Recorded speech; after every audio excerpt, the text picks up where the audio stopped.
Quiero compartir en esta mañana una palabra, un mensaje, porque creo que es propicio para este tiempo, creo. No puedo decir en forma certera, Dios me dijo, porque no porque tenga temores, y no, quiero ser temeroso de Dios. No, porque no tengo certeza en decir Dios me dijo, pero sí tengo la certeza en mi capacidad y en mi entendimiento de la palabra que este es un mensaje oportuno para este momento.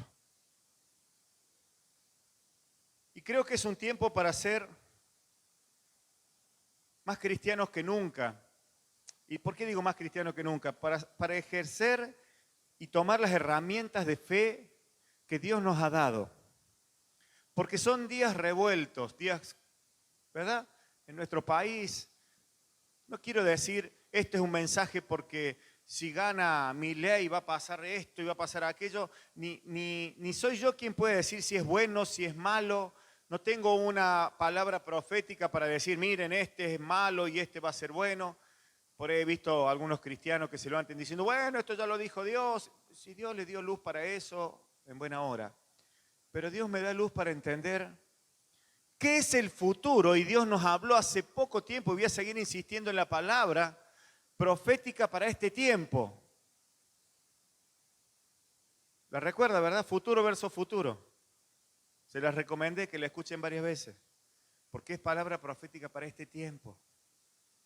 Porque es necesario que nuestras mentes sean cambiadas. El apóstol Pablo decía, renovaos en el entendimiento. Renueven su entendimiento, es una palabra para este tiempo. Y creo que en este tiempo nuestro futuro tiene que estar en las manos de Dios, y para eso hay algunas cosas que debemos saber que son importantes. Amén. Haciendo un análisis de los que yo suelo hacer muy sencillos, ¿saben por qué en parte hoy nuestro país, y voy a hablar, ¿a cuánto le gusta hablar de política? Entonces, a mí no me gusta la política. Bueno, les voy a hablar un poco de política, aunque no me gusta la política. Pero no de la política de lo que dicen los políticos. Porque si yo tuviera que expresarles mi pensamiento político, los que teóricamente me representan en mi pensamiento político me fallaron siempre. No sé si soy claro. En lo que representan lo que yo, no les voy a decir cuál es mi pensamiento político, porque sería influenciar, y no me interesa. Dios no me mandó a influenciar a nadie. Dios me mandó a hablar la verdad, la palabra. Pero los que me representan en mi pensamiento, mi concepción política de lo que debería ser la sociedad, el Estado y todo lo demás, me fallaron siempre. ¿Entiende? O sea, y eso no hizo cambiar mi pensamiento político, simplemente me hizo saber que la Biblia dice que es maldito el hombre que confía en el hombre, porque el hombre es hombre, así fuera yo mismo. Dicho esto, ¿sabe por qué nuestro país está tan en crisis? Y los que tenemos más de 50 sabemos que desde que nacimos tuvimos crisis. Y si miro a algunos que tienen más de mi edad, dirán, sí, porque hubo la crisis y la crisis y crisis. Y la revolución del 55 fue la de Perón, no me equivoco los años, fue una crisis. Y murieron gente, y siempre hubo otra crisis y después otra crisis. ¿Sabe por qué? Y si usted analiza, a veces miramos los argentinos solo el mundo nuestro, que es Argentina. Pero si usted ve la historia de los otros países también. Pero estos tienen todo, y hay crisis, y hay esto, y hay aquello. Y hay un patrón común en eso. Se llama el egoísmo. El egoísmo del hombre. Se llaman los intereses mezquinos que tienen los hombres en sí mismos. Hoy tenemos un país en crisis y toda una situación que nosotros tenemos. Y si usted analiza y dice, ¿qué es lo que hicimos mal? ¿Qué hizo mal usted? ¿Dónde está su error? Seguramente usted agarró, recibió el sueldo y lo despilfarró, por eso usted ahora está en crisis y toda la sociedad hace lo mismo. Es por los intereses mezquinos que hay. Cuando analizo la historia, y quiero llevarlos a una historia bíblica, para que vaya usted imaginando acerca de qué vamos a hablar y qué vamos a extraer de esta enseñanza de la palabra, a la historia bíblica de cuando Israel es quitado de Egipto por Dios, cuando Israel es de alguna manera expulsado o llevado a una crisis estando en Egipto. ¿Sabe que cuando Israel va a Egipto, cuando el pueblo judío viene a Egipto, la historia comienza allá por aquel José que es vendido? ¿Recuerda la historia? José es vendido por sus hermanos, unos mercaderes. Estos mercaderes lo venden a Egipto, lo venden a un general de Egipto, Potifar creo que se llamaba, y estoy tratando de recordar la historia. Y a partir de este hombre, que es un hombre que Dios lo ilumina, le da gracia, le da favor, alcanza el favor del faraón y así es que llega a ser la mano derecha del faraón. Y cuando hay una crisis en la tierra donde estaba Israel, los judíos, Jacob, todas sus tribus, sus hijos, conclusión, había mucha hambre en la tierra y vinieron a comer a Egipto. Y de allí se forma una gran nación. Y esa gran nación crece en una tierra, un sector, una provincia. Los egipcios, el faraón estaba muy contento con los judíos que vinieron a Egipto, pero no le dio la mejor tierra, le dio una de las provincias para que se asienten, se llamaba Gosén. Sin embargo, dice la Biblia que en esa tierra, que no era la mejor, no le dio los bañados del Nilo, no, ahí hicieron las pirámides, ahí hicieron sus ciudades. Le dio una tierra que estaba más tirando al desierto, pero dice que todo prosperaba en Gosén y era una tierra deseada. En esas condiciones vivía el pueblo judío en Egipto. Sin embargo, este faraón, este imperio egipcio, esta política de Egipto, esta forma de llevar adelante la sociedad de aquel entonces, comienza a ver que el pueblo de Israel, que los otros eran prosperados en gran manera. Esto dice la historia de la Biblia. Dice que el faraón vio que los judíos crecían y se multiplicaban y que sus corderos tenían cría y que sus vacas tenían cría y que sus sembrados eran bendecidos y se multiplicaban y que se estaban haciendo una nación fuerte. ¿Por qué le digo esto? Porque lo que lleva a tomar la decisión de expulsar a los judíos, no los expulsa, sino que sean sacados de Egipto, es el egoísmo, es la maldad, es la avaricia, es el sentimiento del hombre. Es lo que gobierna al hombre, el hedonismo, el deseo de ser mejor, más poderoso, que los otros no tengan, que yo esté por encima de. En los años 60, 70, hasta los 80 se hablaba de la Guerra Fría, no sé si se recuerdan. El poder de los yanquis sobre los rusos y los rusos y a ver quién tenía más poder. Y es una cuestión de yo tengo que estar por encima tuyo. Hoy mismo, mientras nosotros vimos la crisis de Argentina, se está desatando una crisis a nivel mundial para ver quién va a ser el que está en la cima. ¿Cuál es la nación que va a estar por encima? Si la OTAN o los norteamericanos o los rusos y China. Esto es el hombre en esencia. Y nosotros acá en el pupo del mundo argentino, nuestro propio problema, nuestra propia crisis, tenemos una elección y el país estalla. ¿Usted se cree que estalla porque usted salió a comprar, alguno salió a comprar dólares el lunes para que suba? Seguro que fue usted, ¿no? Usted fue el que agarró el sueldo y dijo, voy a ir a comprar dólares, quiero $1000 y lo hizo subir, ¿cierto? Joana, vos fuiste, ¿no? ¿Ah? ¿Alguno fue? El egoísmo, la maldad del hombre. Esto es el sistema. Esto es el sistema. Esto es el hombre. Y nosotros decimos a veces muy elegantemente, ay, los argentinos, la Argentina es así. El hombre es así. El mundo es así. Y este faraón se le ocurrió, no puede ser que esto le vaya bien. Y le metió más carga, más peso y más todo. Pero había una cuestión en ese momento de lo que el faraón hizo. No se dio cuenta que eran los hijos de Dios.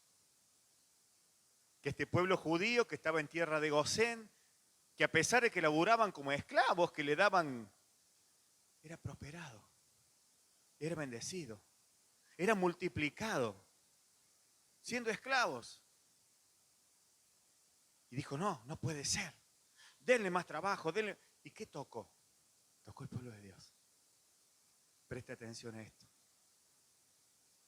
Porque estamos en un tiempo difícil. No es mentira. Aunque usted no lo haya causado, aunque usted no haya hecho nada indebido, Aunque no sea usted el que hizo la corrida cambiaria porque salió a comprar dólares. O salió a vender sus acciones de YPF para que YPF baje. Entonces quiero ir a esto porque quiero que entendamos algunas cosas que puedo hablar por experiencia propia y algunas veces se lo he contado y se los contaría 1001 vez más. Y voy a tomarme estos 3-4 minutos para contarle. Año 2001. El país venía de una crisis de recesión terrible. Veníamos de una recesión que había gente en las calles, se comienzan a levantar los movimientos piqueteros, esos que hoy odiamos tanto porque cortan las calles, no te dejan pasar, pero no se levantaban en aquel momento solamente porque le daban un plan para que vayan a cobrar. Se levantaban porque tenían hambre, porque las masas tenían hambre, porque había un país en crisis. Y en esa crisis, plena crisis del 2001, días antes de que el ministro de Economía que teníamos, aquel que tenga memoria recuerde que el ministro de Economía que tuvimos en el 2001 fue el mismo que tuvimos en el 94 y venía del gobierno peronista y pasó al gobierno radical. Digo esto para que tengamos presente. El mismo siguió. Porque por eso le digo, no es una cuestión de color político, sino era una cuestión de intereses. Decretó un corralito y estalló el país en llamas. Bueno, ahora le voy a contar la historia de la familia Yacielo representada por mí en ese momento. Hubo un día en que yo, como buen trabajador que soy, responsable, el mejor de Córdoba, llegué a mi negocio.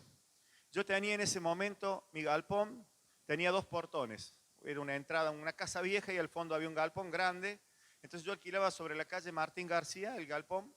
Y tenía el portón detrás, vi esos portones viejos, esos que tenían todos unos firuletes de hierro, así, una construcción del año 40 era. Era el portón que entraba y había un pasillo, por decirlo así, grande, de más o menos unos 20 metros hasta el otro portón. Abro el primer portón, candado, corro, abro, y voy hacia el segundo portón. En esos 20 metros, por eso le doy la descripción, como todas las mañanas, a ver, no es que yo abro el portón de mi galpón y digo, Padre, en el nombre de Jesús abro el taller ahora. Ilumíname, Dios, para que este sea el día en que tú derrames tu gloria. No, yo no lo hago así. Debería quizás. Yo estoy abriendo el portón, ya estoy pensando qué auto tengo que arreglar, qué repuesto tengo que ir a comprar, si el Sergio me da fiado el embrague o no. Eso hay en mi cabeza. Y no soy anticristiano, eso es lo que hay, porque voy a un momento de laburo, voy a pensar a quién le tengo que pagar este día. A las 11 me voy, así si viene el cobrador no me agarra. Todas esas cosas hay que planear en un día de trabajo. ¿O no? ¿Ah? ¿Usted qué hace? A ver. No vino ninguno, laburó hoy. Y enseguida está el Estado. Busco peón para el baño. Esas cosas, no pensás en otra cosa. No pensás, aleluya, gloria. No, no, no. En esas condiciones abrí mi galpón como todos los días. Y en esos 20 metros que recorrí, el Espíritu Santo vino con una convicción muy fuerte y me llevó a orar. Así como oro en la iglesia el día domingo. Una convicción muy fuerte a buscar a Dios. Porque cuando Dios te lleva a orar, no es, ay, le vamos a orar. Orar es buscar a Dios. Orar es hablar con Dios. El orar te lleva al clamar, te lleva a la intercesión. Me llevó Dios a ese nivel de orar, de hablar con Dios, porque había un secreto de Dios que Él me quería dar.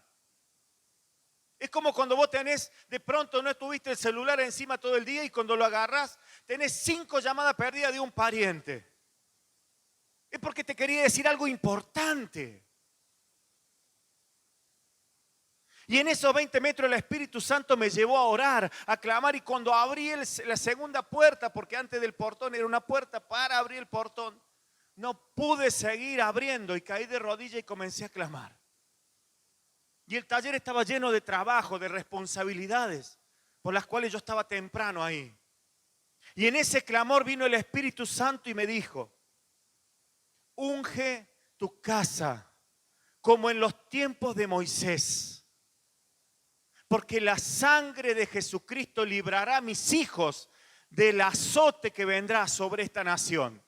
¿Quieren que le diga la verdad? Y esto es sincero de mi corazón. Yo no veía noticiero en esa época, porque arrancaba a las 7 de la mañana y terminaba mi día a las 10. No alcanzaba a ver televisión.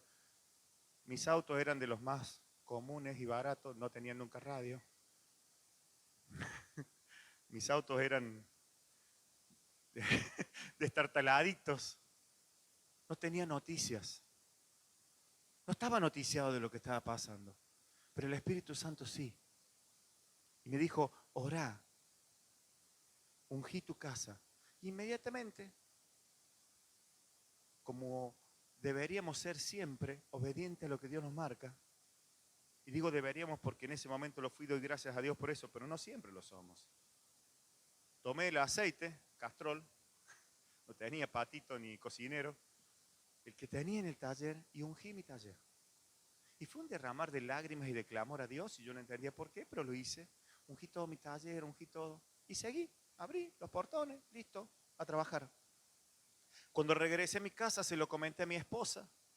Oramos por la casa, ungimos la casa. Al otro día, corralito. Al otro día, corralito. La verdad es que no me enteré del corralito en forma personal. Sí lo vivimos porque lo enteramos, o sea. Y yo me enteré particularmente porque vino un cliente. Me dijo, no te puedo traer efectivo, gringo. Yo siempre fui medio áspero para cobrar. Digo áspero en el sentido que, ¿son 100? Toma, son 100. No, pero después, no. Paga y después lleva. Digo, siempre he sido así, recto, para no generar complicaciones.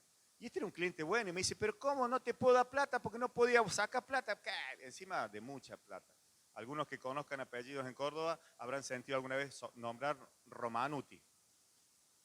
Tienen mucha plata. ¿Y qué me venís que no me trae plata vos? Sabía que era un gringo agarrado. Pero no te enteraste, me dice. Si te doy un cheque te jodo peor porque no hay cheque, no hay cuenta, no hay nada, no puedo sacar la plata del banco, no puedo tocar nada.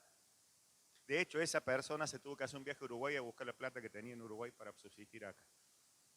Porque era gente de mucha plata. Y ahí me enteré que había un corralito. ¿Qué había hecho Dios? Dios me había guardado. Y me dijo Dios, así guardaré a mis hijos, los que están marcados por la sangre del Cordero. Los que están marcados por la sangre del Cordero. Y voy a la historia bíblica para empezar a leerla. El faraón representa, Egipto representa el sistema, el mundo, la ambición, la mezquindad, las crisis, el poder, la necesidad de que a otro le vaya mal para que a vos te vaya bien, o vos ser superior al otro. Yo también me voy a comprar unas zapatillas como esa, pero he visto el modelo nuevo. ¿Sabés vos? ¿Me entiendes? Digo esto porque, aunque suene a broma, pero es lo que hay en el corazón del hombre natural, no en el Hijo de Dios, no en el marcado por la sangre del Cordero. Y este faraón no se dio cuenta, este sistema macabro no se dio cuenta que en esa revuelta estaba tocando a los escogidos de Dios. Estaba tocando a aquellos que tenían la marca del Cordero. Y voy a leer Éxodo capítulo 12. Cómo es que Dios libra a este pueblo, porque quiero que entendamos algunos secretos que como hijos de Dios deberíamos practicar en este tiempo. Debemos ser entendidos en los tiempos. Y entendido en los tiempos no es solamente para que usted sepa quién votar, porque téngame por claro que debe cumplir con su responsabilidad cívica, pero aunque usted lo haga con toda la convicción, es probable que aquel a quien usted vote, si sale ganador, también le falle. Porque esa es la naturaleza del hombre que no tiene a Dios.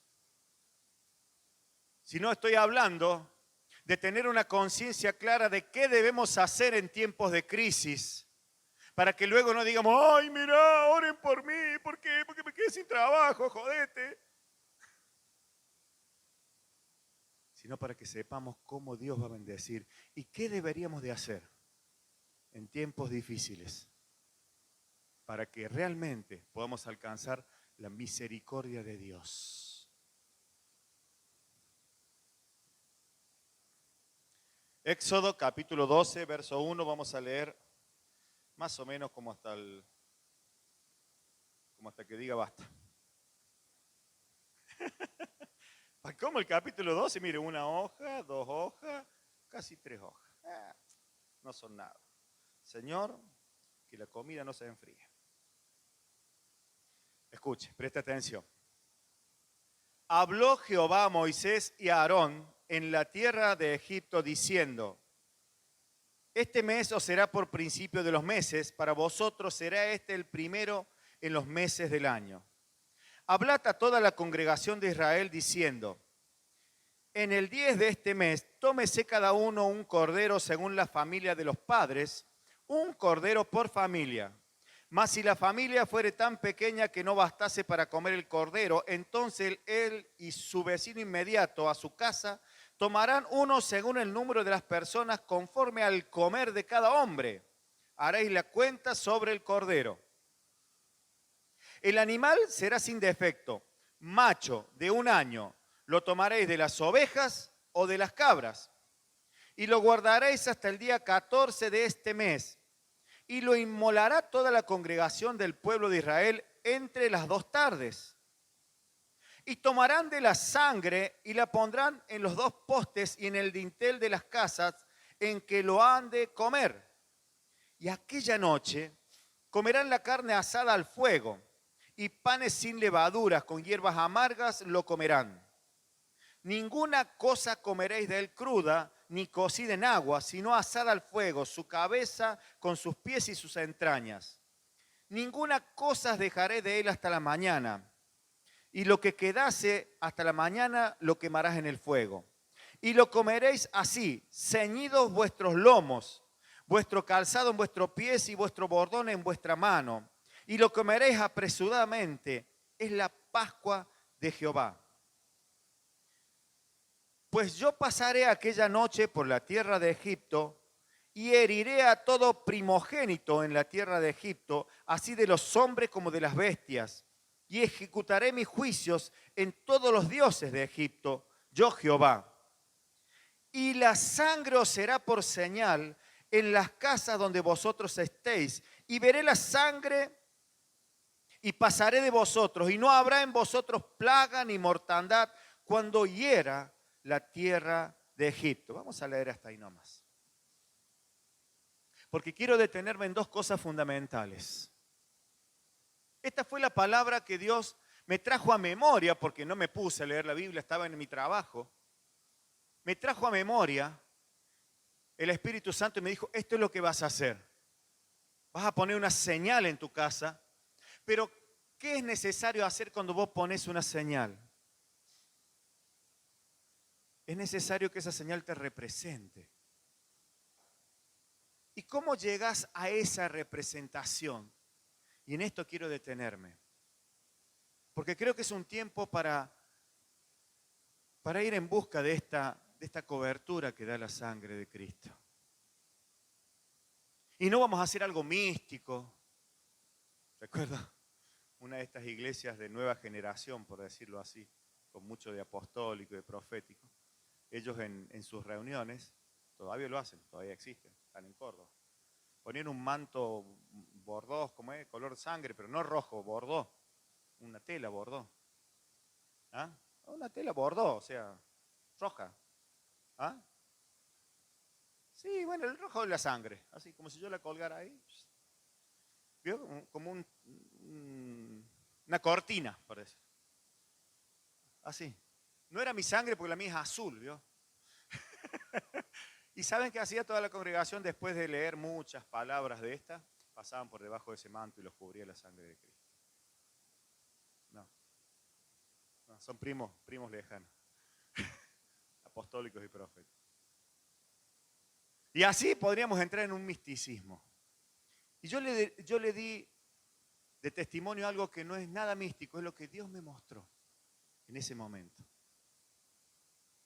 Entonces, creo que es un tiempo para entender que nuestro cristianismo, que nuestra identidad, ese pueblo escogido por Dios como era el judío, es un tiempo para que aquello que Dios nos da como herramientas en la palabra sean efectivas, sean veraces, las vivamos. Entonces hay un patrón común que saco de aquí. Y lo que Dios le estaba diciendo a través de Moisés a este pueblo de Israel es que le adoraran, que le dieran lo mejor. No le dijo, júntense a comer un asadazo y cómanselo bien comido.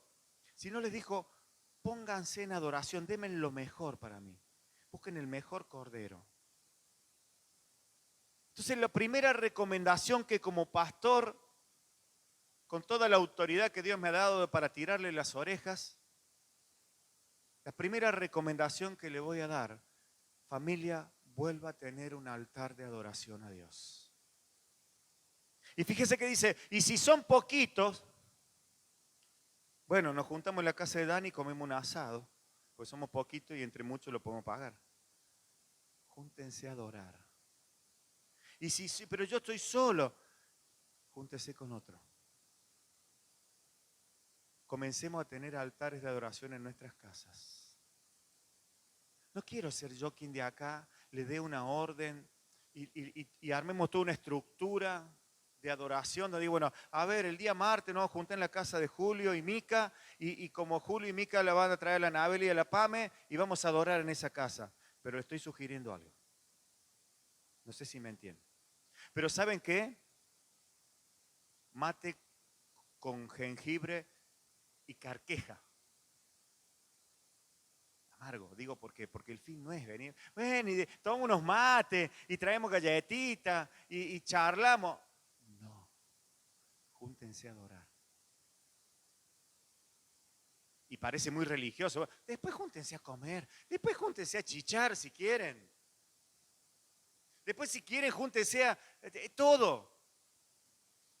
A ver el partido del cuadro favorito, no hay problema, no sé si me entiende. Júntese, es mi cumpleaños, vayan al cumpleaños si los invitaron. ¿Me entiende? Pero júntense a adorar. Y si tu familia es numerosa, como lo hice yo en aquel momento, mi familia en ese tiempo adoró a Dios más que nunca. Hay un secreto en esto. Somos un pueblo de Dios. Somos los hijos de Dios. Esto es una verdad. Métase la piel de Cristo en su piel porque es una verdad. Dios lo compró con su sangre. Somos el pueblo de Dios. Y si estos políticos o líderes que tenemos en nuestra nación son tan sinvergüenza para arruinarnos la vida, no se preocupe, se están metiendo con los hijos de Dios. Ahora, no sé si el faraón de este tiempo vendrá Dios y lo ahogará en el río Suquía, como lo ahogó en el río Nilo. No lo sé. No vamos a orar para que se mueran todos, ni que se vayan todos. Vamos a orar por nosotros. Porque lo que Dios realmente hizo fue proveerles todo. Si usted sigue leyendo la historia, dice que el pueblo de Dios, después de aquel día, cuando salieron, pasaron por la casa de sus patrones, los egipcios, y estaban tan angustiados por lo que le estaba pasando, porque se le habían muerto los hijos, que le daban todo. Dice que le daban las egipcias las mejores ropas, las joyas. Salieron recontra ricos. ¿Cómo se cree que sobrevivió Israel 40 años en el desierto? ¿Cómo se cree que pagaron el agua a Villavicencio? El trigo que no sembraban. ¿De dónde sacaron trigo durante 40 años para comer? A ver, sean inteligentes. El maná fue un tiempo. El maná le duró 20 años. La historia bíblica. 40 tuvieron. Tenían plata. ¿De dónde sacaron plata si eran esclavos? Dios les proveyó todo. El mundo, Egipto, los malos, le dieron todo. ¿De dónde sacaron caballos y burros? A ver, cuando Josué conquista, después que pasan y llegan a la tierra prometida, ¿de dónde tenían caballos? Los tenían que comprar. ¿De dónde forjaron espadas si eran esclavos? Los esclavos no tenían espada, cuchillitos chiquitos nomás. Tenedor, sí, ¿para qué querés espada? ¿Para qué querés cuchillo si no come carne vos? Come arroz. Claro, eran esclavos. ¿De dónde se piensa que lo sacaron? Provisión de Dios, porque nadie toca al pueblo de Dios. Dios se encarga que le venga la provisión. Dios se encargará de que su patrón, su contratista, el nombre que tenga, le dará todo. Pero hay un secreto. quisiera meterlo en mi cabeza y en la suya para que no se borre a la salida del salón. Hay que adorar a Dios. Hay que separar lo mejor para Dios. Y no estoy hablando de la ofrenda. No estoy hablando, porque podría tomar la curva y decirle, usted trae su diezmo y Dios lo va a prosperar. Y esa es una verdad bíblica, pero no es la que le quiero transmitir. No pasa por ahí, porque si lo paso por ahí, ¿sabe por dónde lo estoy pasando? Por el acto religioso, que nada tiene que ver con lo que Dios realmente quiere, que es tu corazón, tu adoración, tu tiempo con Él, para que Él te pueda hablar en el secreto y decirte cómo vas a hacer las cosas. ¿Cómo vas a resolver ese presupuesto que pasaste y que sabes que te clavaste? Solo Dios te puede decirlo en el secreto.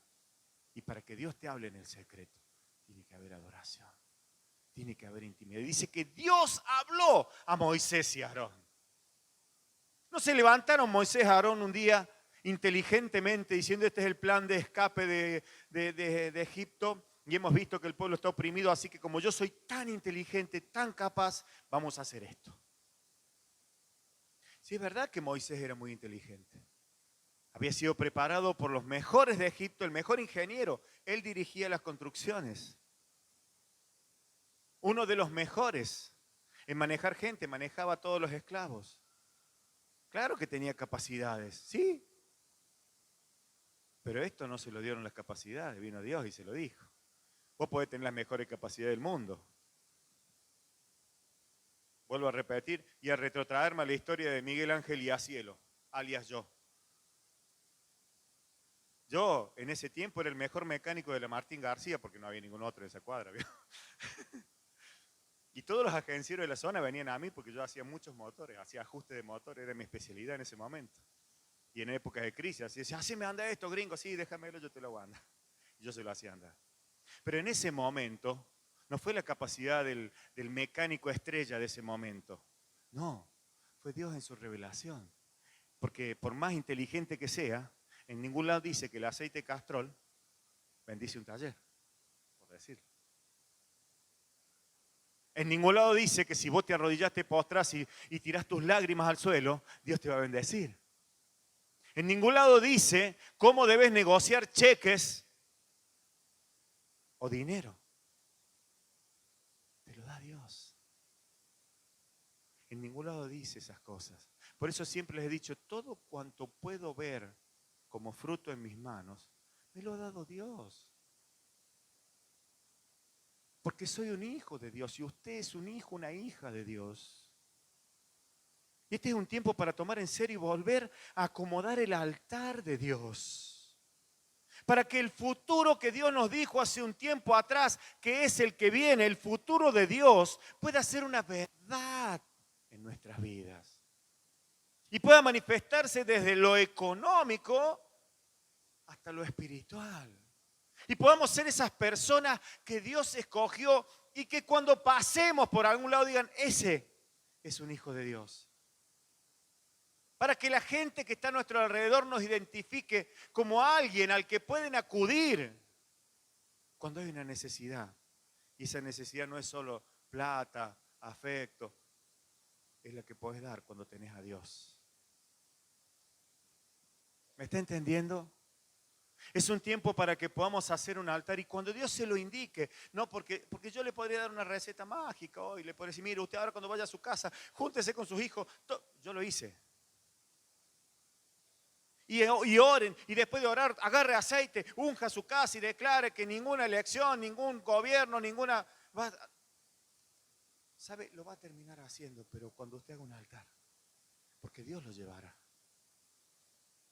Y usted va a saber dónde ungir. Aleluya.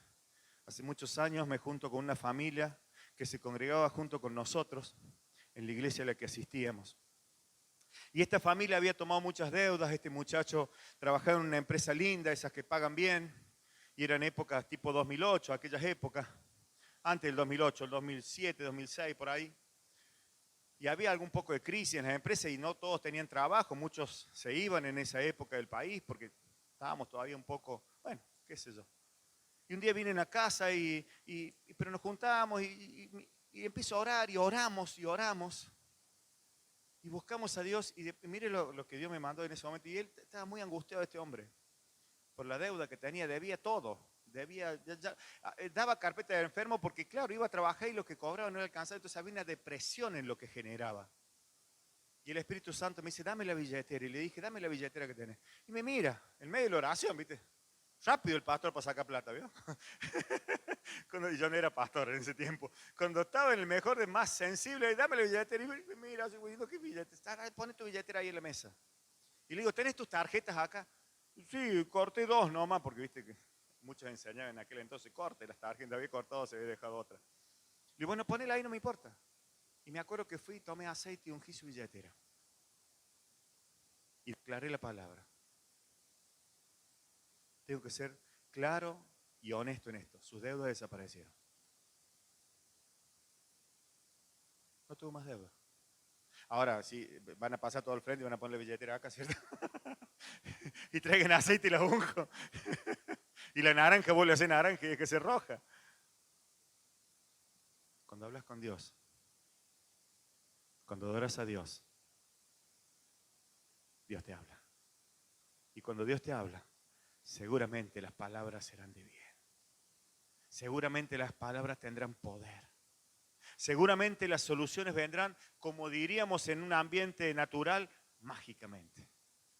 ¿Cómo es que pasó esto?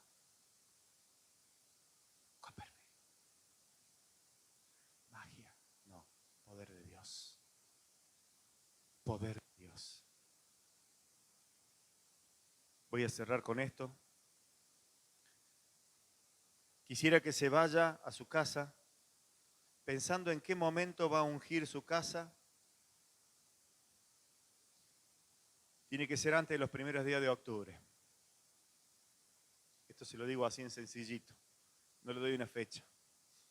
Antes de los días de octubre, antes del 1 de octubre, tiene que ungir su casa. Y no vaya y unja con aceite, no, tiene que haber un tiempo en que usted esté con certeza de cómo va a ungir su casa, qué oración va a levantar delante de Dios. Y para ello tiene tiempo, mes y medio más o menos, todo septiembre, para ver cómo se junta con otros a adorar. Quiero que se empiecen a juntar por familias a adorar a Dios. Y no digo quiero como si fuera lo que yo quiero, por favor entiéndame. Creo que es lo que Dios quiere. Empiece por los amigos, los vecinos inmediatos. Usted no va a ir a buscar un desconocido, ¿vio? Busque a otro de acá de la iglesia. Yo estoy solo. Cuando usted, los que tienen familia, inviten a las personas que saben que están solos. Busquen un día en que invite a la gente a su casa a adorar.